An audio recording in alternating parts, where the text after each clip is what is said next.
অস্ত্রগুলি সহ 3 যুবক আটক। ছাত্রাবাসে ডিবির অভিযান। রাইসুল ইসলাম রাহাতের তথ্যে থাকছে বিস্তারিত।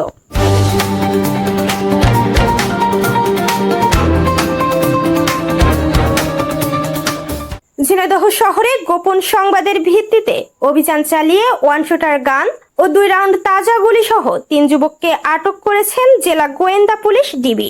শনিবার 22 আগস্ট সন্ধ্যায় ঝিনাইদহ বাস টার্মিনাল সংলগ্ন মুক্তিযোদ্ধা কমপ্লেক্সের পেছনের একটি ছাত্রাবাসে এই অভিযান চালানো হয়। আটক 3 জন হলেন ফয়সাল, নাসিব রহমান অন্তর ও আব্দুল হাই। পুলিশ জানায়, গোপন সংবাদের ভিত্তিতে ডিবির একটি বিশেষ ইউনিট ছাত্রাবাসটিতে অভিযান চালায়। এ সময় 3 জনকে আটক করা হয়।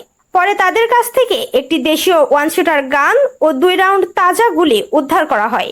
ডিবি পুলিশের ওসি মোহাম্মদ শরীফুল ইসলাম জানান, আটক ফয়সাল পাগলাকানাই এলাকায় ভাড়া থাকলেও গোপনে বাস টার্মিনাল এলাকায় ওই ছাত্রাবাসে একটি কক্ষ ভাড়া নিয়ে মাদক ব্যবসা পরিচালনা করে আসছিল বলে তথ্য পাওয়া গেছে। আটক নাসিব রহমান অন্তর ঝিনাইদহ শহরের কালিকাপুর এলাকার মিজানুর রহমানের ছেলে এবং আব্দুল হাই মডার্ন মোড় এলাকার শওকত আলীর ছেলে। পুলিশের দাবি, আটক 3 জনের বিরুদ্ধে অস্ত্র ও মাদক আইনে মামলা দায়েরের প্রস্তুতি চলছে। ঘটনার সঙ্গে আরো কেউ জড়িত আছে কিনা তা খতিয়ে দেখছেন আইন শৃঙ্খলা বাহিনী।